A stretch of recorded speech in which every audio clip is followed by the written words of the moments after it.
بسم الله الرحمن الرحيم. السلام عليكم أيها الإخوة والأخوات ورحمة الله وبركاته.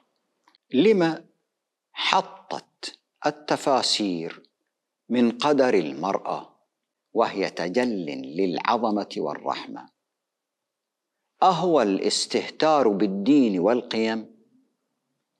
قلنا إن الحجب بين المؤمن والقرآن تؤطر بطبيعتها لسوء فهم يدنس الحرمات، وتكون له تداعيات خطيرة، فعدم التعقل يؤدي لثقافة منغلقة خائفة تقود دائما للتخلف والانحطاط. هذا كلام في الحلقة السابقة، ووعدنا أن نضرب على ذلك مثلا، وهو موقف المفسرين من قوله تعالى: وقرن في بيوتكن. المرأة مخلوق عظيم له خصائص وصفات لطيفة، يعكس وجها من الرحمن اللطيف، رحمة ولطف في شخصيتها، لا لأنها أنثى، فهي كنز من أعظم النعم على الحياة. فانظر ماذا يقولون، وأنا أقتبس من أقوال المفسرين. قالوا: ولا يلزم الزوج لزوجته دواء وأجرة طبيب إذا مرضت. لماذا؟ لأن ذلك ليس من حاجتها الضرورية المعتادة. أليس هذا استهتار؟ وما الاستهتار؟ عدم المبالاة بعواقب الأمور. قالوا: ولا يجبر الزوج على شراء كفن لزوجته المتوفاة ولو كانت فقيرة. استهتار. قالوا: ختان المرأة سنة. استهتار. قالوا: زواج الصغيرة. استهتار. وقالوا: رضاعة الكبير. استهتار.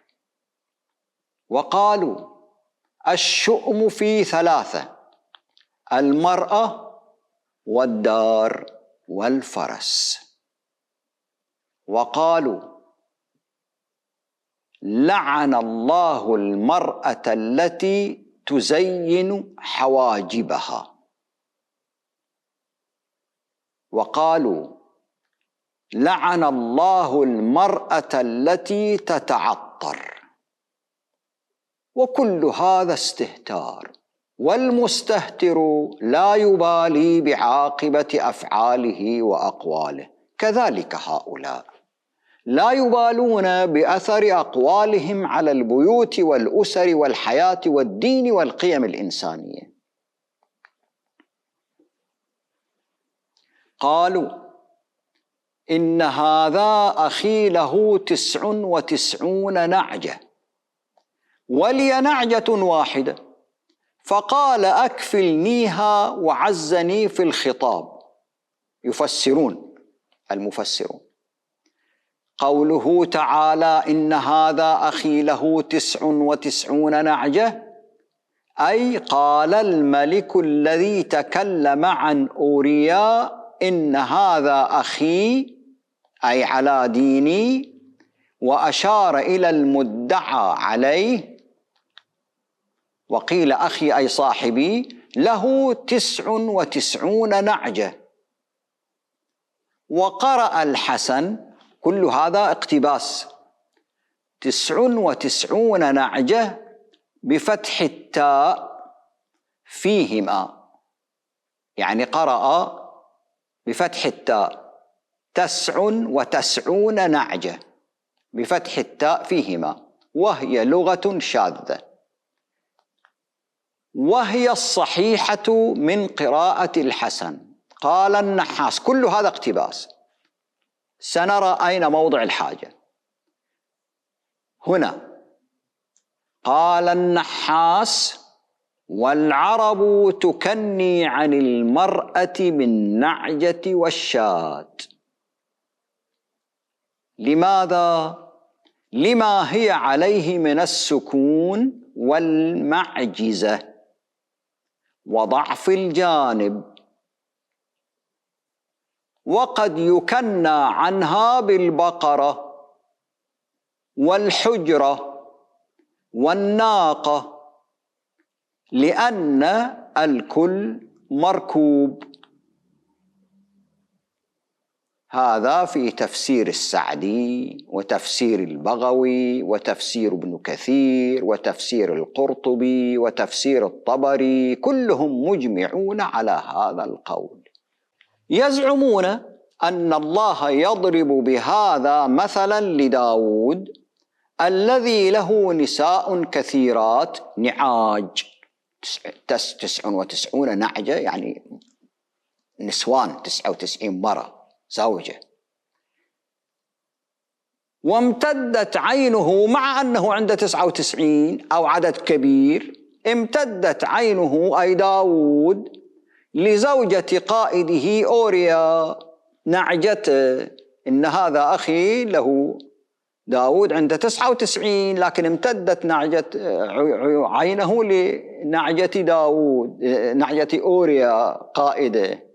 قالوا: ومن آياته أن خلق لكم من أنفسكم أزواجا لتسكنوا إليها وجعل بينكم مودة ورحمة إن في ذلك لآيات لقوم يتفكرون.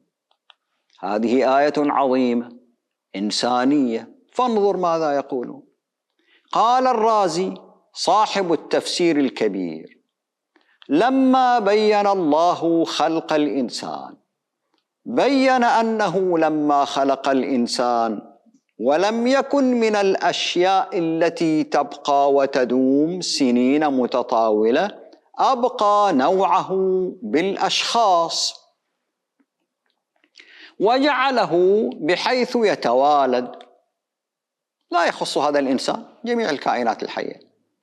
فإذا مات الأب يقوم الابن مقامه، لئلا يوجب فقد الواحد ثلمة في العمارة لا تنسد.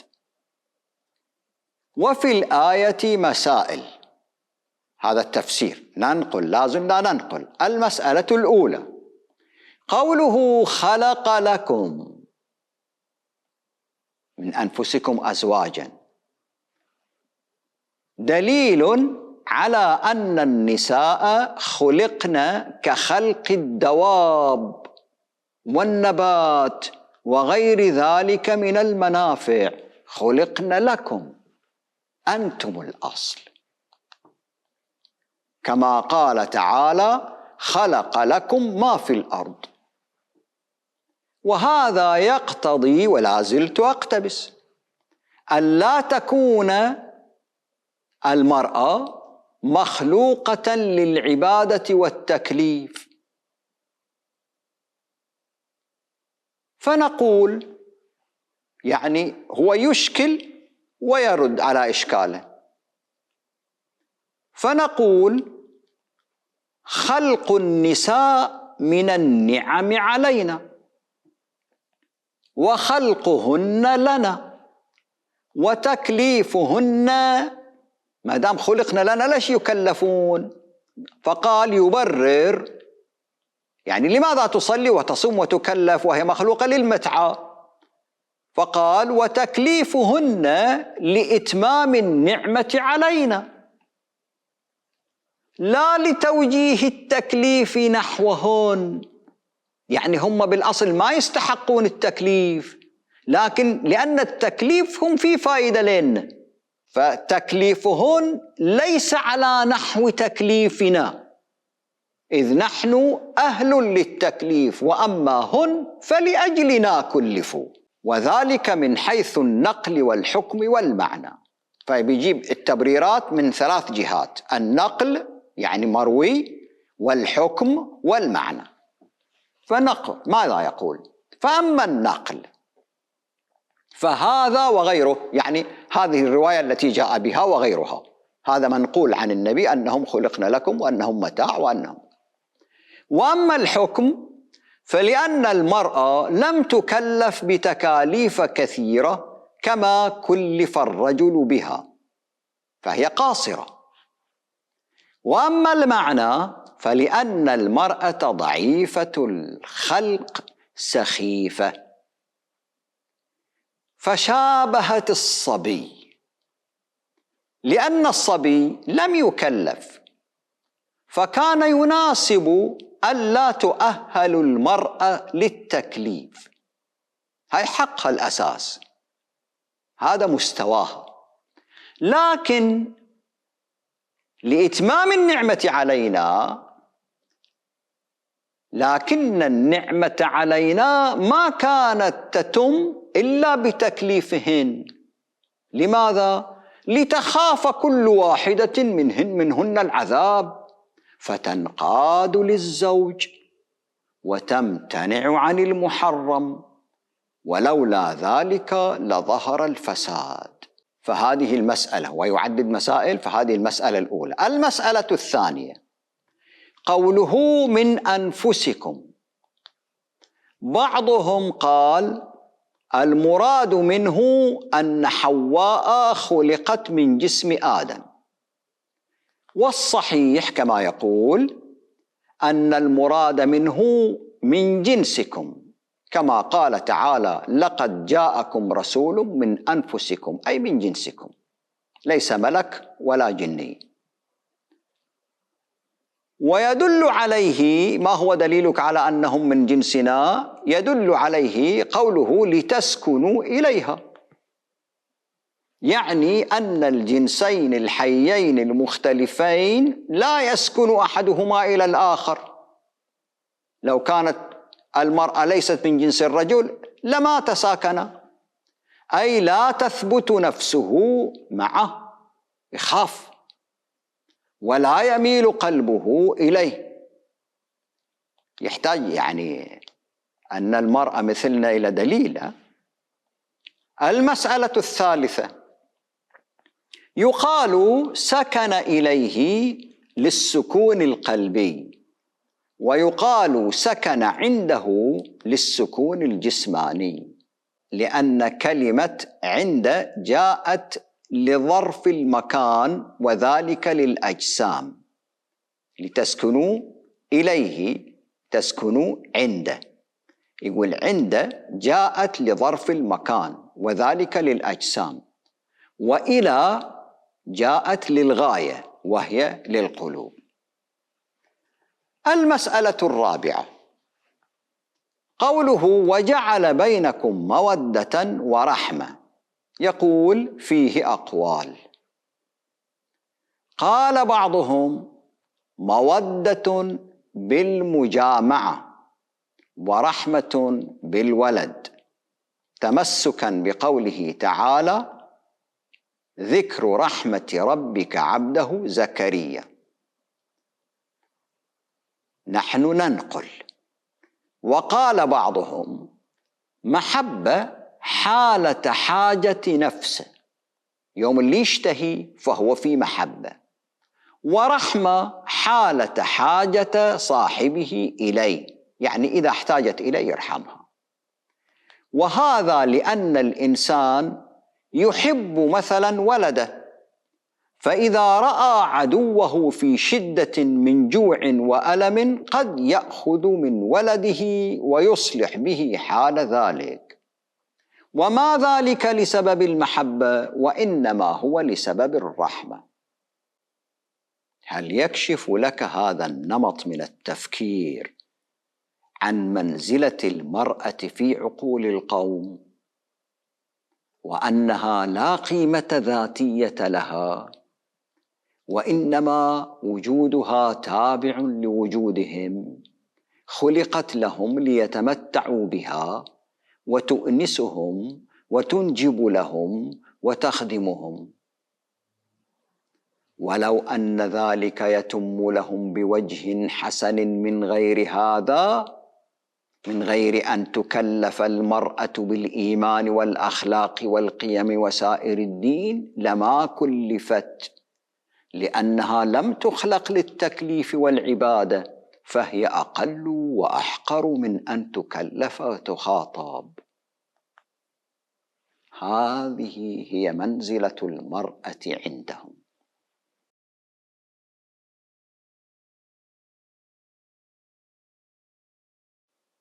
قال تعالى: وقرن في بيوتكن ولا تبرجن تبرج الجاهلية الأولى وأقمنا الصلاة وآتينا الزكاة وأطعنا الله ورسوله إنما يريد الله ليذهب عنكم الرجس أهل البيت ويطهركم تطهيرا.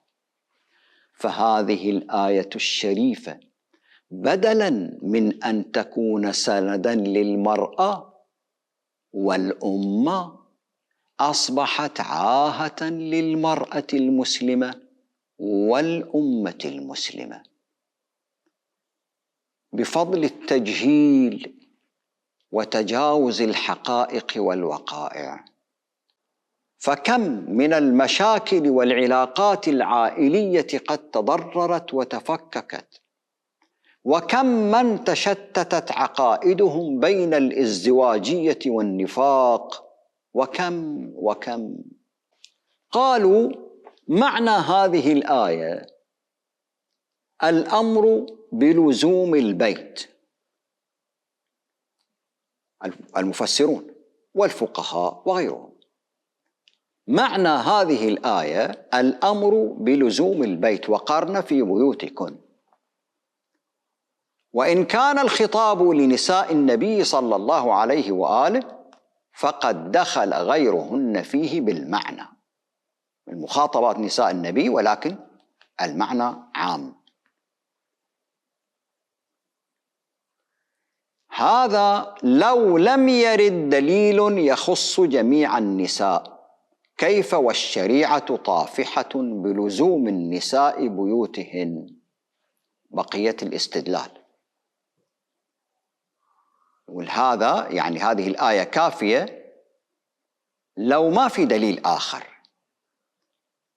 كيف والشريعة طافحة بكثرة الأدلة التي تلزم النساء بوجوب القعود في بيوتهن والانكفاف عن الخروج منها إلا لضرورة. ذكر الثعلبي وغيره أن عائشة رضي الله عنها كانت إذا قرأت هذه الآية تبكي حتى تبل خمارها.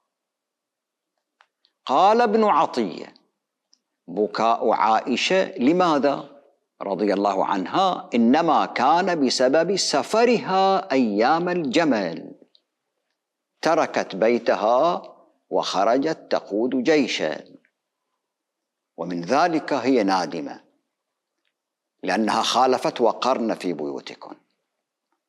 وذكر أن سودة زوجة النبي صلى الله عليه وآله قيل لها: لم لا تحجين ولا تعتمرين كما يفعل أخواتك زوجات النبي الباقيات؟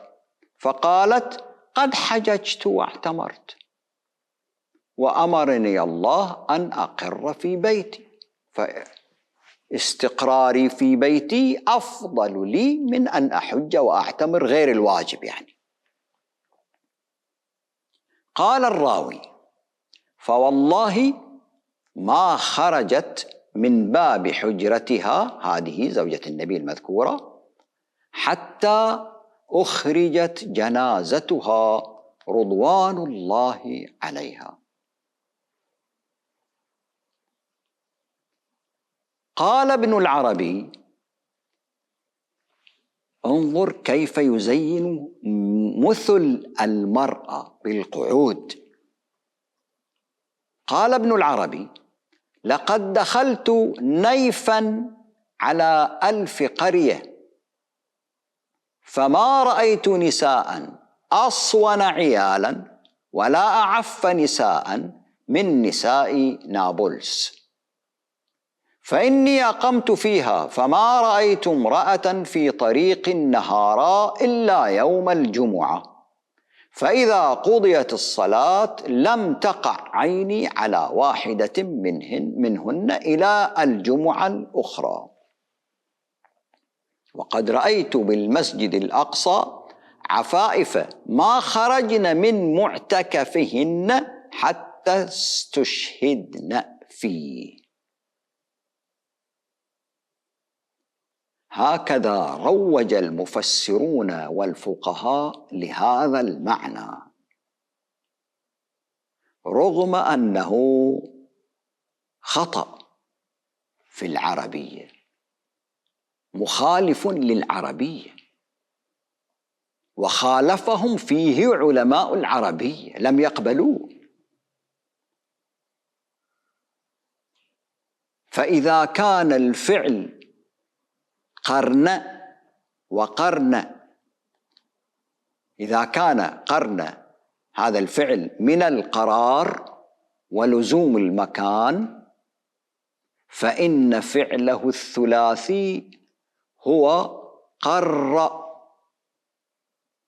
قرن فعله الثلاثي يصير قر ثلاثي مضاعف، مثل ظل، مر. طيب، وقواعد العربية في الفعل الثلاثي المضاعف تقول: إذا أسند إلى ضمير ساكن وجب فيه الإدغام، نحو مد، مدوا ألف الاثنين وهني واو الجماعة، ومدي. وأما إذا أسند إلى ضمير متحرك اللي هو نون النسوة موضع الآية، وجب فيه الفك، فك التشديد، نحو امددن. وإذا أسند إلى الضمير المستتر جاز فيه الأمران، الإدغام والفك، تقول مد وظل وخف، وتقول أمدد واظلل واخفف، والفك أكثر استعمالا وهو لغة أهل الحجاز. قال تعالى: ضربوا لهذا مثل من القرآن: واغضض من صوتك.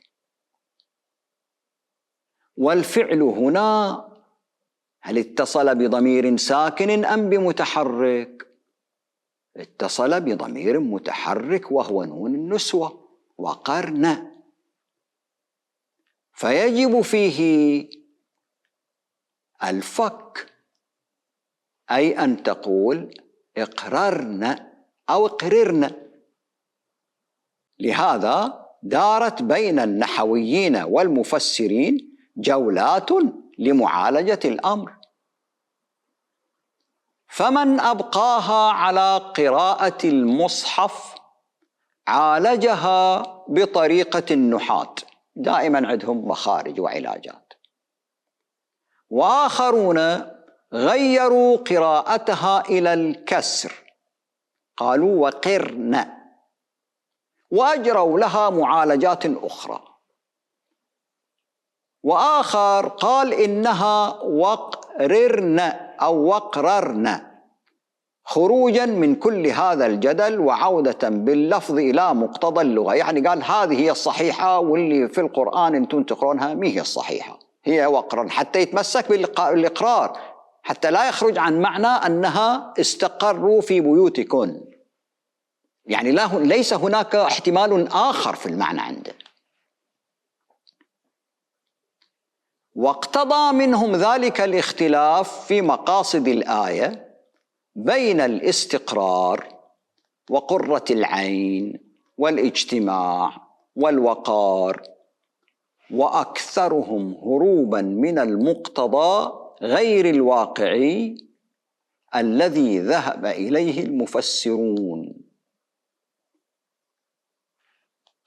كل هذا الاحتمالات التي وضعت للفرار من المعنى غير الصحيح الذي ذهب إليه المفسرون من وجوب بقاء المرأة في بيتها لا تخرج منه إلا لضرورة. فبعضهم خففه، يعني في النوع من المعالجة خفف وجوب الإقرار لا تخرج إلا لحاجة لضرورة، فقال الحاجة شرطا لجواز الخروج وليس الضرورة، يعني ما تخرج إلا لضرورة ولكن تخرج لحاجة، إذا ما عندها حاجة لا تخرج. تخفيف، لأن المفسرون يعني والفقهاء ذهبوا إلى أقصى الحدود. وبعضهم ذهب للوقار وغيره من المعاني غير ذات معنى في مثل هذا السياق. فما هو وجه الحكمة في أمر النساء بالوقار في بيوتهن؟ وقرن يعني صيروا وقرات في بيوتكن، مش لها معنى يعني. فالبيوت مظنة ترك الوقار، المرأة في بيتها تترك الوقار وخاصة مع زوجها، ولكنها الورطة حين توقع العقل في حيص بيص. فعلى رأي المفسرين لم يلتزم أحد من المؤمنين بمقتضى الآية، فطوال التاريخ والنساء يخرجن للأسواق والأعمال والتنزه والزيارات بل والجهاد وغير ذلك، لم ينكر عليهم منكر إلا من ظنوا أن تكليفهن الحمس دلين تكليفهن البقاء في بيوتهن حتى يتوفاهن الموت، هذا لين اللي ينكرون، يعني وكأنهن مرتكبات الفاحشة اللي الله قال فيهم واللاتي يأتيانها فاحبسوهن في البيوت حتى يتوفاهن الموت.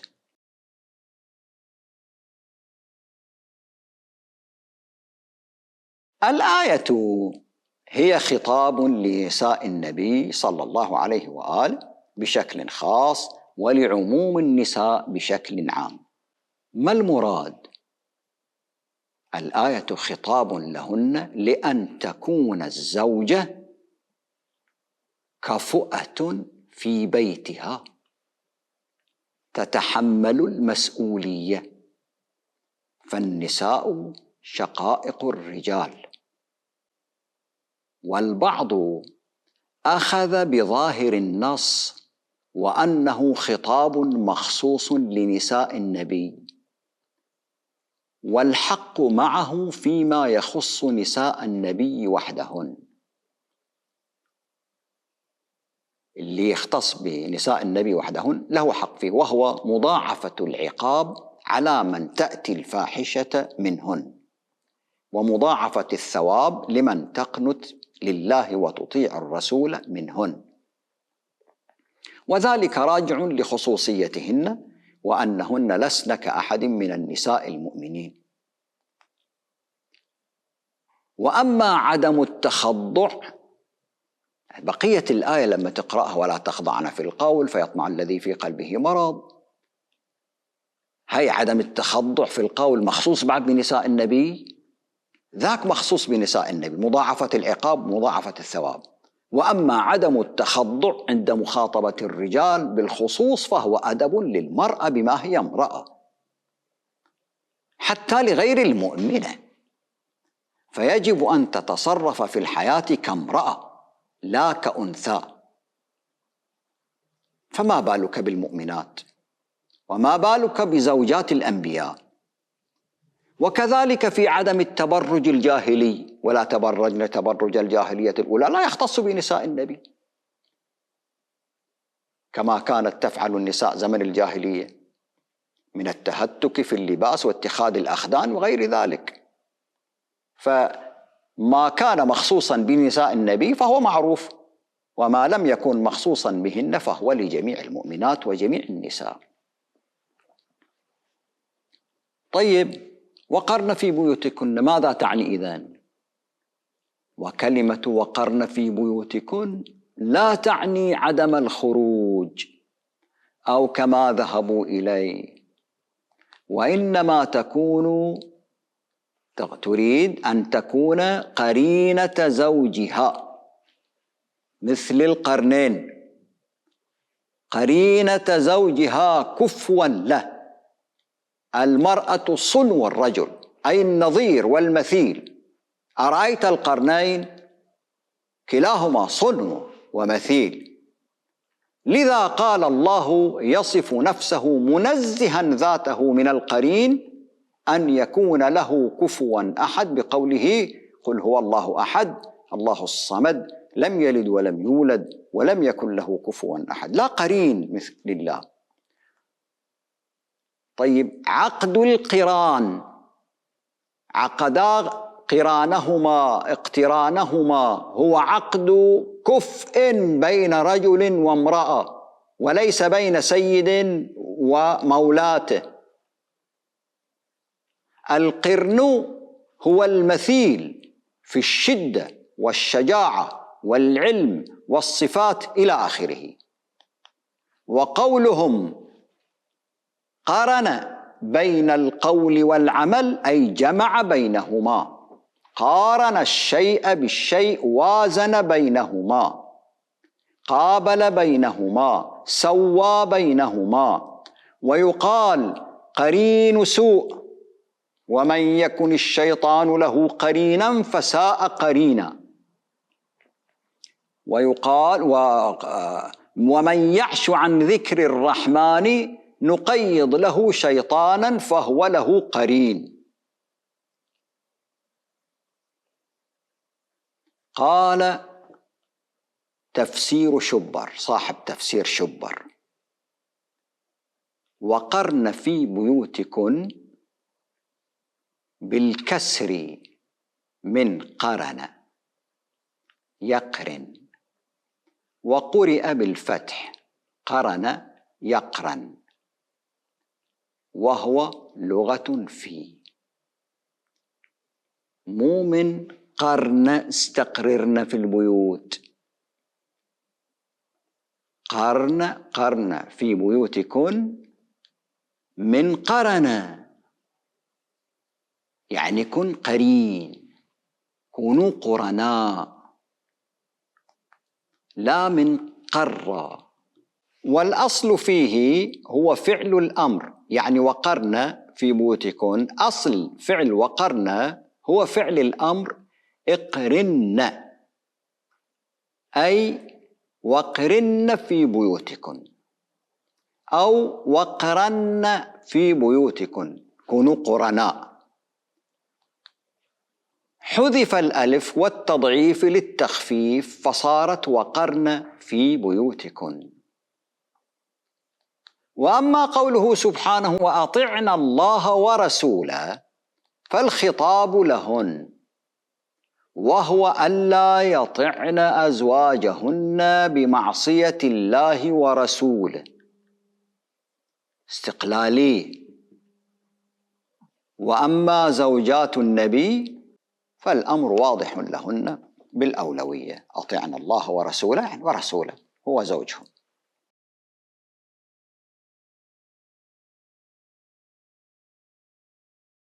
ثم تختم الآيات بإعلان المساواة بين الجنسين أمام الله وفي الدين، وتكافؤهما في المنزلة والرتب. تقول إن المسلمين والمسلمات والمؤمنين والمؤمنات والقانتين والقانتات والصادقين والصادقات والصابرين والصابرات والخاشعين والخاشعات والمتصدقين والمتصدقات والصائمين والصائمات والحافظين فروجهم والحافظات والذاكرين الله كثيرا والذاكرات أعد الله لهم جميعا مغفرة وأجرا عظيما.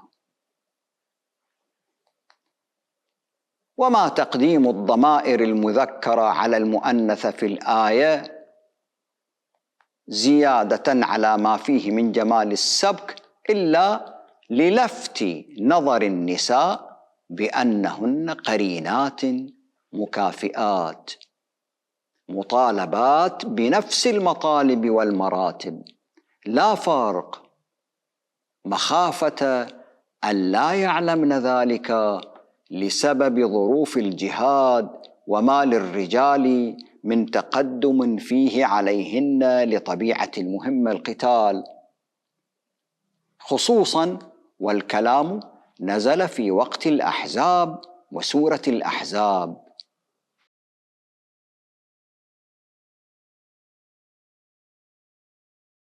فالتضليل والظلم والضرر الذي لحق بالمرأة المسلمة بشكل خاص وبالإسلام عموما بلغ حدا ألغى وجودها وكيانها وقرارها في ظل الهيمنة، وبالتالي التفاسير والتشريعات في هذا الاتجاه لا تنهض منطقيا ولا مستقبل لها عقائديا حتى بالقوة والهيمنة والجبروت، لأنها ببساطة لا مصداقية لها توافق الحق وكرامة المرأة والحقيقة.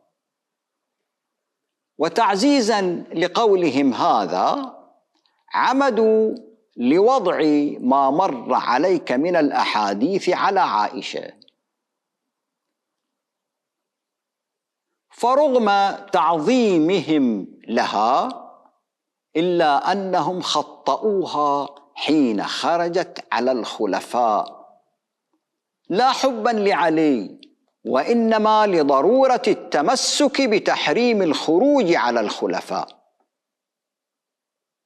فزعموا أنها ندمت وتابت وقرت في بيتها بعد الجمل لم تخرج منه إلا إلى قبرها، إثباتا لمقولتهم في أن وقرن تعني وجوب المكوث في البيوت على النساء جميعا.